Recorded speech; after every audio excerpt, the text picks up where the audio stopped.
Gracias.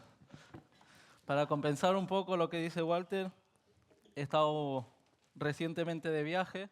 No sé si eso va a ayudar a ser profeta de otra tierra, pero también porque algunas personas me comentaban que hacía tiempo que no nos veíamos. Tranquilos, por el bien o la desgracia de algunos, no lo sé, no me he ido, sino que he estado de vacaciones, he estado un tiempo fuera. Esta semana ya se me acabó eh, este tiempo. He vuelto a trabajar esta semana y por eso he estado un poco ausente, pero me alegra estar con ustedes hoy y poder estar con la congregación en esta mañana. Y espero que esta palabra pueda ser de bendición como lo ha sido para mí. Eh, Quería leer con ustedes un texto que se encuentra en Filipenses, capítulo 3, versículo 1. Y hoy vamos a estar meditando a través de este libro de Filipenses, así que no cierres tu Biblia, sino que tenla ahí preparada. No sé cuántos, a ver, me gustaría ver cuántos tienen sus Biblias ahí, sus móviles preparados. No los cerramos, sino que los vamos a tener ahí. Si tu móvil te va a hacer de tropiezo porque te llega una notificación, aquí tenemos también la palabra para que no caigas en la tentación, pero ten ahí tu palabra porque vamos a estar meditando en este libro, que este versículo el cual menciono dice 3, versículo 1. Dice, por lo demás, hermanos, gozaos en el Señor. Hasta ahí.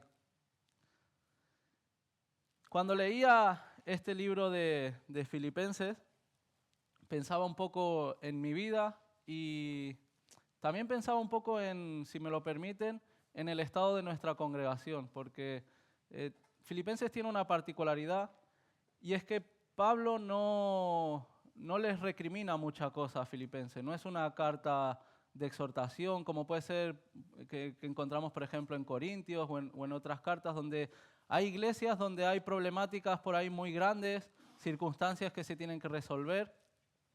En Filipenses no encontramos esto. Filipenses es una carta en la que Pablo envía una carta simplemente para contarles cómo está él y acordándose de ellos. Y él lo que hace no les recrimina mucho porque por lo que podemos ver en la carta no hay grandes problemáticas en Filipenses, pero los anima a seguir. Es una carta de ánimo, de seguir en el camino en el cual estamos. Y si me permiten, yo veo un poco esto en nuestra iglesia, ¿no? No veo, yo por lo menos desde mi perspectiva, no veo que tengamos grandes problemáticas. De hecho, lo digo y espero que sea el mismo sentir de todos. Estoy agradecido de poder estar en esta congregación. Amo esta congregación. Creo que tenemos una congregación muy bonita. No perfecta. Eso no significa que sea perfecta, hermanos. Y la de Filipenses tampoco era perfecta. Pero sin embargo, podemos estar contentos y podemos decir que estamos en el camino. Estamos en el camino del Señor, estamos trabajando, estamos luchando. Pero sin embargo, y esto es lo que quiero en esta mañana, quiero de la misma manera que Pablo lo hace con Filipenses, animarlos y que no decaigamos, sino que podamos seguir y que no nos conformemos con lo que hemos logrado hasta ahora, sino que podamos seguir en aumento. Y como sabemos, esta carta se caracteriza y se le conoce como la carta del gozo. Por eso hemos leído aquí en el 3, versículo 1, lo que él dice, hermanos, gozaos en el Señor. Así que en esta mañana vamos a estar hablando del gozo. Pero, ¿qué es este gozo? No es cualquier gozo, es, como dice Pablo, gozaos en el Señor. Es el gozo del Señor. Porque podemos tener gozos por diferentes cosas, pero no es lo mismo cualquier gozo, cualquier alegría, que el gozo en el Señor. Como decía, este libro es el libro del gozo. En este libro encontramos la palabra gozo y variantes como gozaos, también alégrense, en repetidas ocasiones. No las he contado, pero decenas de veces encontramos esta palabra. Y quiero compartir con ustedes en esta mañana. Y lo primero que creo que debemos entender es qué es este gozo que habla Pablo de el gozaos en el Señor. Y es que este gozo es diferente porque no tiene que ver con un estado de ánimo. No significa, si hoy te has levantado con el pie derecho, gózate en el Señor porque es un buen día para ti. ¿Quién se ha levantado hoy con el pie derecho? ¿Quién se ha levantado con el pie izquierdo? No digan, a lo mejor. A lo mejor se le ve en la cara, ¿no? Como decía. Pero no tiene que ver con este gozo. Porque no tiene que ver con las circunstancias. Tiene que ver con la obra del Señor en nosotros. Tiene que ver con su paz, con las cosas que provoca la obra del Señor en nosotros. Y lo que el Señor provoca en nosotros va más allá de nuestras circunstancias. Por eso digo que no es un gozo que esté basado o determinado por cómo nos hayamos levantado, cómo nos encontremos, si nos han tratado bien o no, sino que va mucho más allá de eso. Tiene que ver con la obra perfecta del Señor en cada uno de nosotros. Tiene que ver con su paz, con la paz que Él ha puesto en nosotros. El gozo está relacionado con la paz porque tenemos paz y porque tenemos paz podemos tener gozo dentro nuestro. Y la paz en el Antiguo Testamento me gusta porque no hace referencia a una ausencia de guerra, a una ausencia de combate. La paz tiene que ver con estar completo, con que mi vida está en orden, está en plenitud. Entonces, como digo, tenemos la paz del Señor, entonces podemos tener gozo en nuestra vida. Entonces, este gozo que estamos hablando es compatible, y esto es importante, con la dificultad. ¿Qué significa esto? Que podemos estar en un tiempo difícil, podemos estar atravesando en un tiempo de adversidad, de lucha, pero sin embargo, tener dentro nuestro gozo. Podemos también estar tristes por situaciones que suceden, porque lamentablemente en la vida suceden cosas que no nos gustan.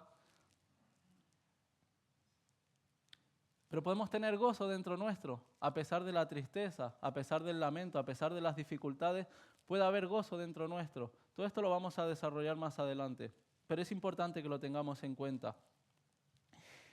Y para terminar, este gozo tiene que ver con la identidad. Ahí es donde reside nuestro gozo, donde reside nuestra paz, nuestro descanso. ¿Por qué? Como se decía la semana anterior, yo conozco, yo sé quién es el Señor. Y como yo le conozco, como yo le he conocido, yo sé quién es Él, sé lo que ha hecho en mi vida, sé quién soy yo, entonces puedo tener gozo. Porque mi identidad está clara, está plena y está completa en la presencia del Señor.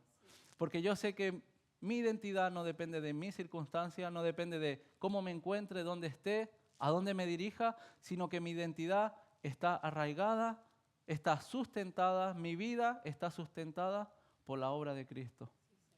Y yo sé que Él es mi Padre y Él tiene cuidado de mí. Y aunque las cosas no me vayan bien, sé que un día todo esto terminará y estaré en su presencia de gloria. Donde allí ya no tendremos que temer nada, no habrá aflicción, no habrá dolor, sino que gozaremos por la eternidad.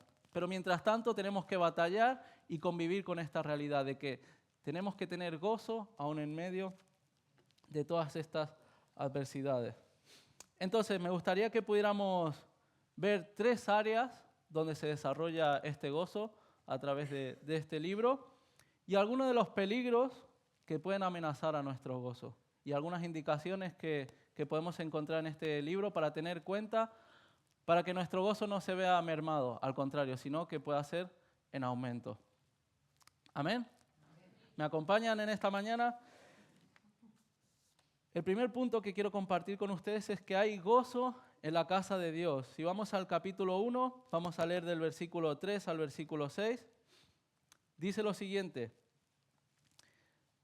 doy gracias a mi Dios todas las veces que me acuerdo de vosotros. En todas mis oraciones siempre ruego con gozo por todos vosotros, pues habéis colaborado conmigo en la difusión del Evangelio desde el primer día hasta ahora.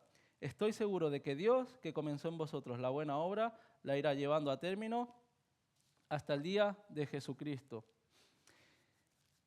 Hay gozo en la casa de Dios, hermano. ¿Qué es lo primero que sucede cuando uno llega a los pies de Cristo? ¿Recuerdas el día en que tuviste ese encuentro con el Señor, si es que lo has tenido? ¿Qué sucedió en tu vida? Aquí sucede una cosa muy particular, y es que la realidad es que cuando llegamos a los pies del Señor, normalmente llegamos heridos, llegamos con tristeza, llegamos con dolor, porque reconocemos, por la obra del Espíritu Santo, somos capaces de ver que hay cosas dentro nuestro que están mal, que mi vida está mal. Y es cuando tengo esta revelación de que mi vida está mal porque le necesito a Él. Y de esta manera llegamos, no sé si es la tuya, pero esta por lo menos es mi realidad y en la que conozco en muchas personas. Llegamos a los pies del Señor mal, con tristeza, con aflicción, con lucha, reconociendo que le necesitamos. Y es cuando reconocemos que le necesitamos, cuando Él entra en nuestro corazón, cuando llena nuestros corazones, ahí sucede una obra milagrosa. Que esa persona que llegó de esa manera sale con gozo y con alegría en su corazón. ¿O cómo recuerdas tú el día de tu conversión? El final. Lo que encontramos muchas veces en la palabra, por ejemplo en los evangelios, que las personas que se encontraban con Jesús, aun viniendo con dolor, viniendo con dificultades, viniendo con luchas, salían contentas. Tenemos, por ejemplo, ahí se hace muy evidente, ¿no? Cuando Jesús se encuentra con esa mujer en el pozo, después de que tienen una conversación y Él le revela lo que hay dentro de ella sale después de ese encuentro y dice que empieza a contar a todo el mundo lo que ha escuchado de un hombre. Mirad y ved todo lo que este hombre me ha dicho. Sale con alegría, sale contándolo, predicando el evangelio y dice que por la predicación de ella muchas otras personas acudieron a Jesús. ¿Por qué? Porque había gozo en su corazón por un encuentro genuino con el Señor. Y esta es la obra del Espíritu Santo en nosotros, esta es la obra de salvación de Dios. Y es que no hay gozo sin salvación. No hay gozo del Señor sin salvación. Podemos tener gozo porque Él nos ha salvado. Nos alegramos porque más allá de nuestros pecados, más allá de todo lo malo que reconocemos que hemos hecho, el Señor es fiel y justo y que dice que perdona nuestros pecados. Y porque Él perdona nuestros pecados hay salvación para nosotros. Hay la posibilidad de una vida diferente. Hay esperanza para un futuro mejor. Y porque esto sucede dentro nuestro, se produce gozo, se produce alegría. Y si no hay alegría en nuestra salvación, tenemos que entonces detenernos y pensar. Porque como digo, un encuentro genuino con Jesús provoca alegría, hermano. Y si esto no está sucediendo en nosotros, entonces tenemos que replantearnos si nos estamos encontrando con Él o no. Y sin salvación no hay identidad. Como decíamos antes, este gozo depende de nuestra identidad. Si recibimos la salvación, recibimos una nueva identidad. Somos llamados, ¿qué? Hijos de Dios. Y porque tenemos esta identidad, porque recibimos salvación, porque nos hemos encontrado con Él, entonces hay gozo en nuestra vida. Y cuando recibimos esta identidad, descubrimos que somos hijos de Dios. Y cuando descubrimos que somos hijos de Dios, nos damos cuenta ¿de qué? De que pertenecemos a la familia de Dios. Y hay gozo en la familia de Dios, hermanos. Por eso Pablo dice, doy gracias a Dios todas las veces que me acuerdo de vosotros. Dice, en todas mis oraciones ruego con gozo. Cuando somos conscientes de que somos parte de la familia de Dios, de que no estamos solos en este camino, sino que hay otras personas a nuestro alrededor que nos acompañan, que nos animan, que nos ayudan, que comparten con nosotros el camino, que comparten con nosotros nuestras luchas, nuestras debilidades, entonces hay alegría, porque no estamos solos. Dice que Adán se sentía solo. ¿Y qué hace el Señor? Le provee de compañía. Hermano, la iglesia es la compañía que el Señor te ha provisto para que no estés solo, para que no te sientas solo, sino que puedas alegrarte en la comunidad. Y eso es lo que estamos haciendo hoy aquí. Eso es lo que estamos celebrando. Estamos todos juntos celebrando ¿el qué? De que estamos en el Señor. Entonces, podemos decir que hay gozo en la congregación, hay gozo en la familia de Dios. Pero Pablo nos hace una advertencia, una cosa que hay que tener en cuenta. Y esto lo encontramos del versículo 9 al versículo 11 de este mismo capítulo 1. Y quédate con estos 3 versículos porque vamos a volver alguna vez más. Dice así, el versículo 9 al 11 dice, y esto pido en oración, que vuestro amor abunde más y más en conocimiento y en toda comprensión, para que podáis discernir lo que es mejor y os conservéis limpios e irreprochables para el día de Cristo, llenos de los frutos de justicia que provienen de Jesucristo, para gloria y alabanza de Dios. Dice que tenemos que discernir lo que es mejor. Tenemos que discernir lo que es mejor. Y esto es importante porque estamos hablando que el gozo está relacionado con nuestra identidad. Y es importante que meditemos, y este es uno de mis propósitos hoy en día, y que podamos discernir por qué. Porque nuestra identidad muchas veces va a ser atacada. Muchas veces por nuestros propios pensamientos. ¿Sabes que nuestros pensamientos a veces nos juegan en contra? Por eso dice Pablo que es importante que tengamos discernimiento de qué es lo que es mejor. Cuando estos pensamientos, cuando estas ideas ya vengan de dentro o de otra persona, ¿qué haces perdiendo tiempo en la iglesia con toda esa gente loca? ¿Para qué gastas tanto tiempo en esas cosas? Pero cuando nosotros discernimos, cuando pensamos, cuando nos acordamos de lo que el Señor ha hecho en nosotros, nos acordamos de qué es lo mejor, como dice Pablo. Cuando nos acordamos lo que Él hizo un día en ese encuentro y cómo nuestra vida cambió, entonces discernimos, podemos entender y darnos cuenta de que no estamos perdiendo el tiempo, de que realmente esto es lo mejor para nuestra vida. ¿Puedes decir amén a eso, hermano? ¿Es esto lo mejor que el Señor ha hecho en tu vida? ¿Hay algo mejor fuera de aquí?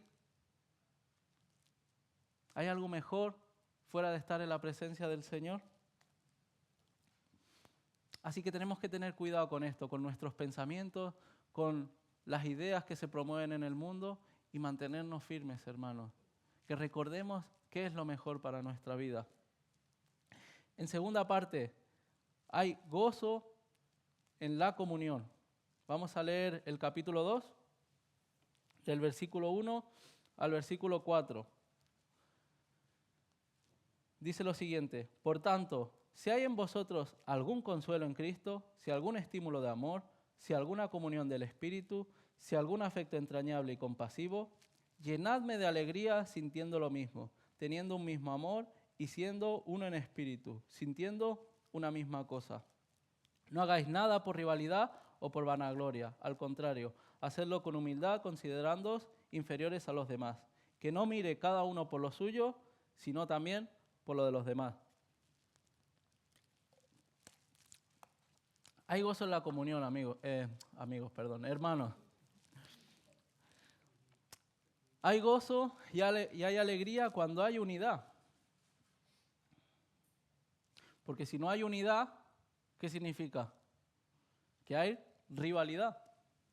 Y donde hay rivalidad, donde hay enfrentamientos, no hay alegría. Hay crispación.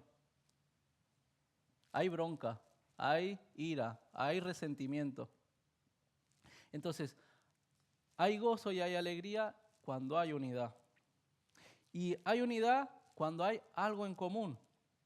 Porque comunión no es ser todos iguales. Cuando el Señor nos llama a la comunión, no significa que tengamos que ser todos iguales. Esto es imposible. Porque cada uno, como bien dicen, cada uno es de su padre y de su madre. Cada uno tiene un trasfondo, tiene unos pensamientos, tiene unas ideas. Y en esto podemos diferir de muchas maneras. Pero sin embargo, ¿dónde está la unidad?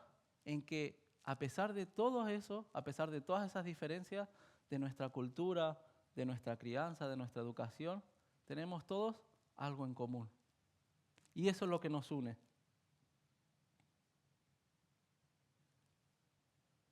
Lo que nos une hoy aquí a nosotros, ¿qué es? Que estamos todos bajo el mismo nombre. Estamos todos aquí porque un día el Señor nos alcanzó a cada uno de nosotros. Y es increíble y es maravilloso. Y esta es la obra del Señor. Y se manifiesta en la iglesia, que siendo cada uno de nosotros diferente, estamos todos juntos y estamos en un mismo sentir. O por lo menos eso es lo que estamos llamados. Y como bien se decía en la reunión anterior, es necesario sumar a la comunión. Para que haya comunión es necesario sumar. Porque la comunión no se da así porque sí, no se da de gratis. La comunión se da cuando cada uno de los miembros pone de su parte para que haya comunión. Yo le doy gracias, por ejemplo, al Señor por el grupo de hogar que tengo. No sé, el grupo de cada uno, ¿no? Yo hablo del mío porque es el que conozco. Y doy gracias porque realmente tenemos un grupo bastante diferente, con gente de distintas partes, de más grandes, más chicos, pero puedo ver que hay unidad. Pero esto no es gracias a mí que soy un responsable ejemplar o que yo... No, tiene que ver a que cada uno de los que forman parte del grupo pone su grano de arena para que haya comunión, para que haya unidad. Para que lo que sobresalga no son las diferencias, sino que lo que se haga visible es lo que nos une, que es el amor de Cristo en cada uno de nosotros. Y de esto se nos hablaba la semana pasada, que la cultura del amor, como se decía, hay que cultivar, y para cultivar requiere trabajo. Y por eso es necesario que todos sumemos, que todos trabajemos por la comunión. Y sumamos y contribuimos a la comunión cuando hay amor en cada uno de nosotros. Cuando hay amor al prójimo, es entonces cuando trabajamos y obramos en esta comunión. Porque si hay amor a mí mismo, entonces no hay comunión. ¿Sabes por qué? Porque tarde o temprano va a haber algo que te va a impedir realizar tus propias metas. Es decir, cuando lo primero en mi vida soy yo puedo vivir en comunidad, puedo vivir en familia. Y tal vez podemos vivir bien durante un tiempo, hasta que algo o alguien se ponga en mi camino. Cuando algo o alguien se pone en mi camino y lo primero en mi vida soy yo, entonces se acaba la comunión. ¿Por qué? ¿Qué pasa? Porque luchamos por ganar aquello que queremos. ¿Por qué? Porque me lo merezco, porque me pertenece, por lo que sea.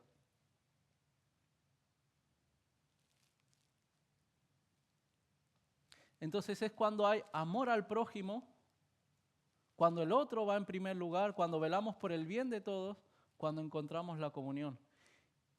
Por eso que después encontramos este pasaje tan maravilloso y tan bonito que habla sobre la humillación y exaltación de Jesús, porque dice que tenemos que seguir su ejemplo, porque para que haya comunión, para que haya gozo en la comunión, en la comunidad, es necesario que sigamos el ejemplo de Jesús, que nos dice este texto tan maravilloso que seguro que hemos escuchado, que Él siendo Dios no se aferró al ser Dios, sino que se humilló y se hizo en forma de hombre, y siendo en forma de hombre se humilló y se hizo siervo, y siervo se entregó a la muerte por amor a nosotros, a la humillación máxima de la cruz. Y es en esa humillación donde el Padre dice que lo exalta y le da la gloria.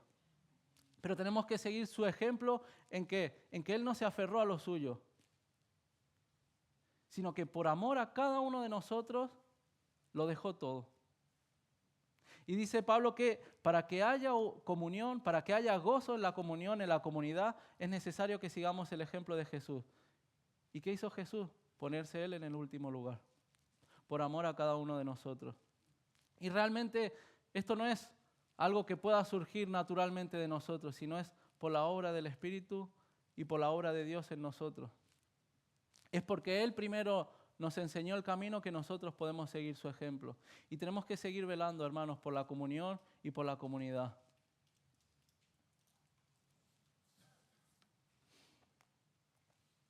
Dice, no hagáis nada por rivalidad o por vanagloria.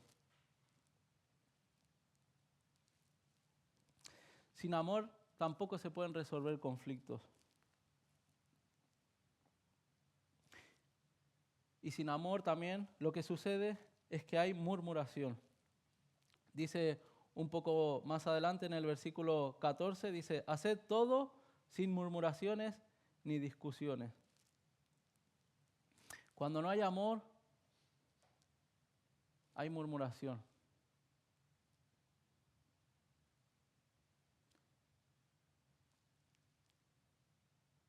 ¿Y sabes cómo afecta eso al cuerpo cuando hay murmuración, cuando suceden estas cosas?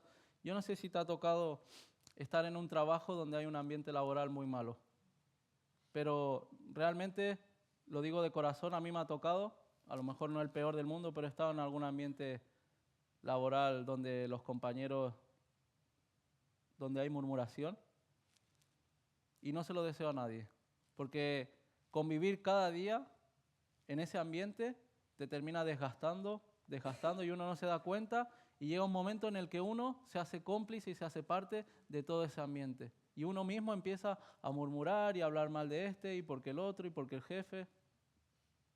Y Pablo nos advierte y nos dice que esto no suceda en la iglesia, hermanos. Que esto no suceda aquí. ¿Por qué? Primero porque va a haber división en nosotros. El gozo es lo primero que va a desaparecer.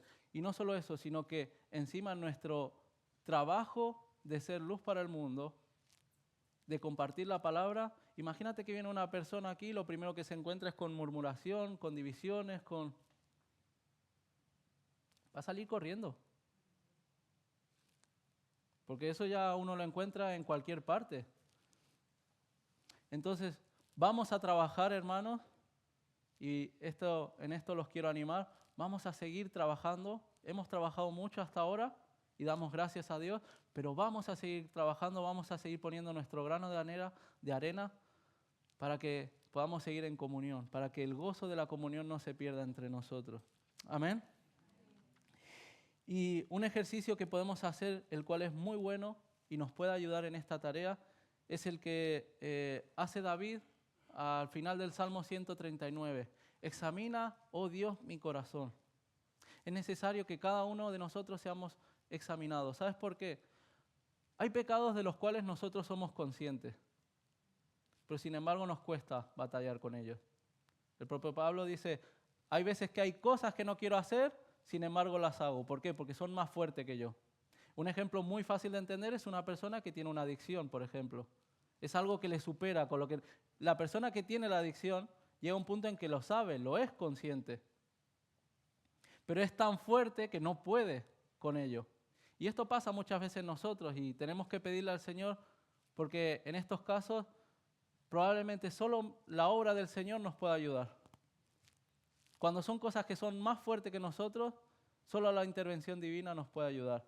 Y es necesario que le pidamos al Señor.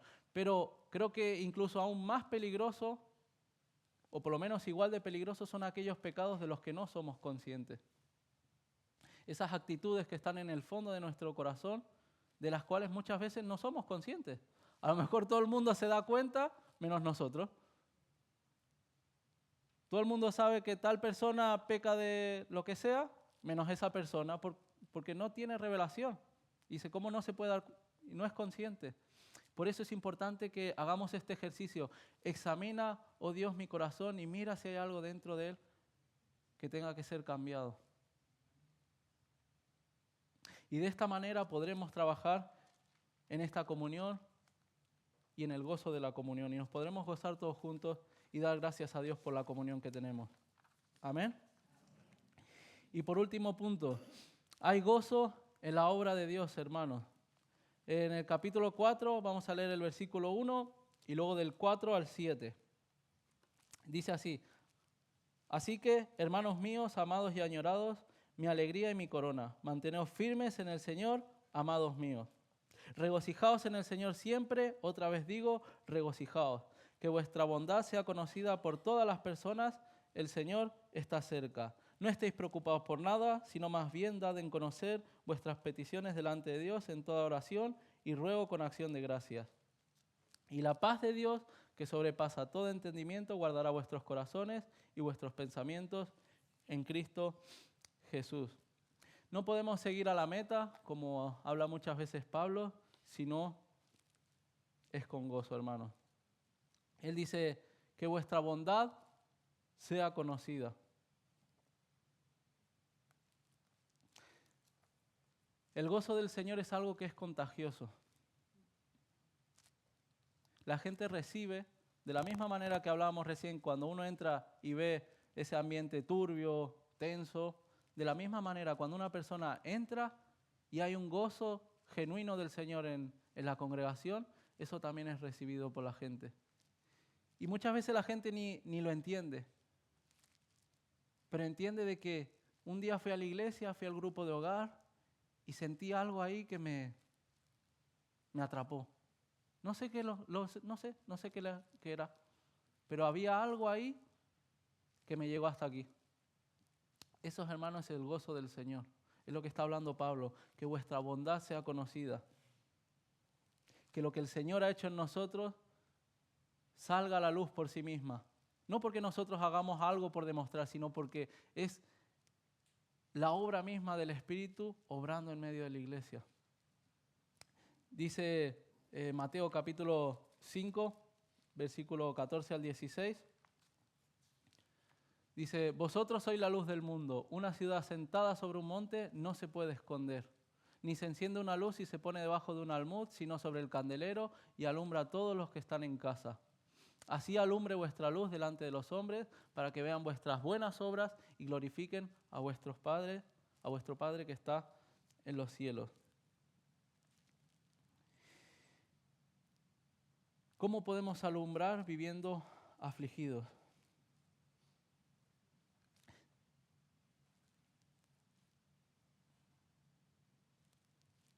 ¿Cómo vamos a alumbrar al mundo si vivimos en aflicción, si vivimos en peleas, en disputas?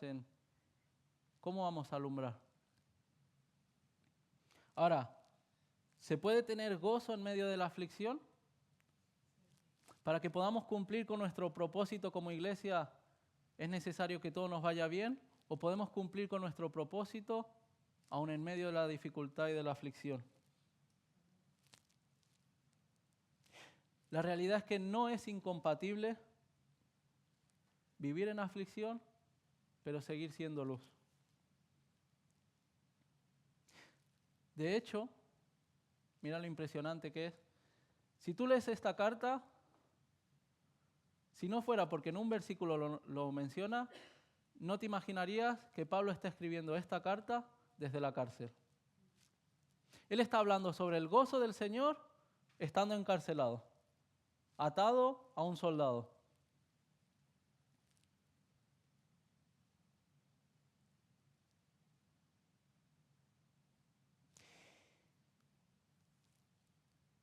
Y el versículo 13 del capítulo 4, que muchas veces hemos escuchado, que dice, todo lo puedo en Cristo que me fortalece. Y me da pena porque muchas veces este versículo así suelto se entiende como que podemos conseguir cualquier cosa que nos propongamos porque el Señor está con nosotros. Nada que ver, hermanos. Lo siento si alguien tenía este pensamiento. La realidad es que a mí me gustaría predicar y sería mucho más fácil decirle, si tú vienes a la iglesia, si estás con el Señor, no te preocupes que no vas a tener ningún mal, ninguna aflicción ni ningún problema. Eso es facilísimo y vende un montón. Vende un montón. Pero no podemos predicar eso porque la palabra no nos enseña eso. De hecho, Pablo lo que está diciendo en este versículo, todo lo puedo en Cristo que me fortalece, justamente él está hablando de que la iglesia de Filipenses empieza otra vez como a ayudarle, porque él al ser como apóstol vivía de las ayudas, de las donaciones de las iglesias que lo ayudaban en el ministerio, y dice que se alegra que nuevamente estén participando con él en ayudarlo en esta labor. Pero dice, y les dice que si él está en dificultad no pasa nada, que le da las gracias por la ayuda, pero les dice, y tiene todo el sentido que lo haga en esta carta, que su felicidad, su ministerio no depende de que la gente lo ayude o no lo ayude. Dice, he aprendido a tener mucho y a tener poco o nada. Y sea lo que sea, no pasa nada. ¿Por qué? Porque Cristo es el que me fortalece. Y ahí es donde llegamos a este versículo. No importa cuál sea nuestra circunstancia, porque el Señor es nuestra fortaleza. Entonces, respondiendo a la pregunta que realizábamos hace un momento, ¿se puede tener gozo en medio de la aflicción? Sí, si el Señor es tu fortaleza. Si Él es el que te sustenta, si Él es el que te levanta, pueda haber gozo aún en medio de la aflicción, de la dificultad, de la tristeza. Porque Él es el que sustenta nuestra vida. Porque es un gozo, como explicamos al principio, que va más allá de todo. Aún va más allá de la propia lógica. Porque no tiene lógica que uno esté pasando por un mal momento y tenga gozo. No tiene lógica humana. Porque no es una obra humana, es una obra divina, es una obra sobrenatural. Y los quiero animar, hermanos, a que podamos seguir trabajando en la obra de Dios, conscientes y pensando que el gozo viene del Señor, que nuestra fortaleza está en el Señor, que todo lo que hacemos no lo hacemos para nosotros, sino que lo hacemos para Él, y que Él es el que nos sustenta, y Él es el que te va a sustentar hasta el último de tus días. Que puedas vivir con alegría en tu corazón, que esa alegría pueda ser contagiada a otras personas, que otras puedan conocer de Dios a través del gozo que el Señor ha puesto en tu vida, hermanos. Les voy a invitar a que nos pongamos de pie, que pase el grupo de alabanza.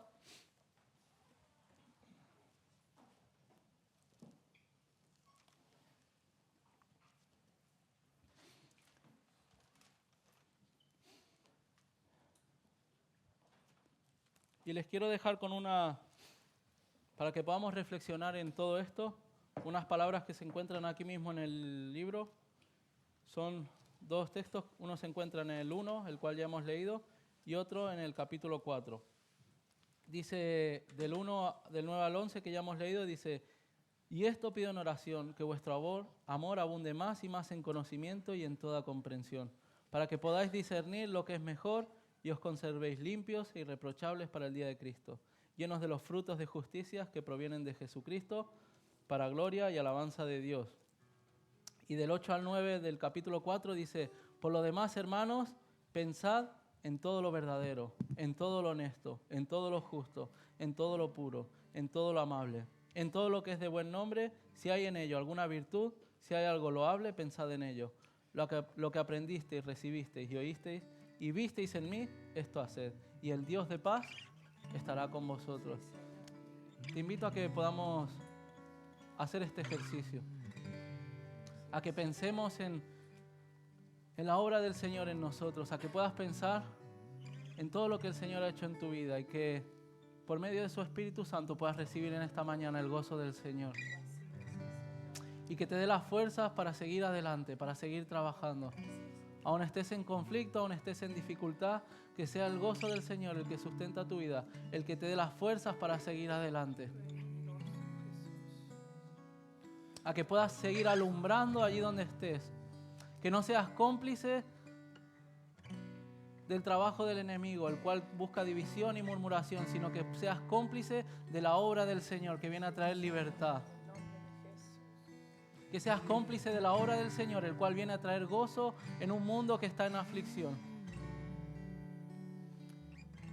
Yo voy a orar y te invito que en comunión, que en comunidad podamos levantar esta oración todos juntos, clamando al Señor por esto. Porque sea el gozo reinando en medio de nosotros. Y que sea este gozo el que nos impulse, el que nos mueva a seguir llevando su obra adelante. Porque si estamos aquí hoy, si estamos todos juntos, es porque Cristo un día murió por nosotros y porque Él es el que nos manda a seguir trabajando. Que no olvidemos esto, sino que podamos recordar cada día a lo que estamos llamados. Que podamos recordar cada día de dónde viene nuestro socorro, de dónde viene nuestra fuerza. Amén, Señor, te damos gracias por tu palabra, Señor, la cual nos confronta, Padre. Gracias, Señor, porque en ti hay gozo, Señor, hay gozo, hay plenitud, Padre, hay libertad, Señor. Y pedimos que esto no sean simples palabras, Señor, sino que sea tu Espíritu Santo, Señor, obrando y trayendo realmente ese gozo al corazón de cada uno, Señor. Y que sea ese gozo, Señor, levantando nuestras vidas, Señor, moviéndonos, para que podamos seguir obrando, Señor, por el bien de tu obra, Padre, para que sigamos contagiando a otras personas, Señor. Levanta, Señor, a aquellos que están afligidos, Señor. Levanta a aquellos que están caídos en esta mañana, Padre. Recuérdales, Señor, de dónde tú los sacaste y a dónde tú los estás llamando, Padre.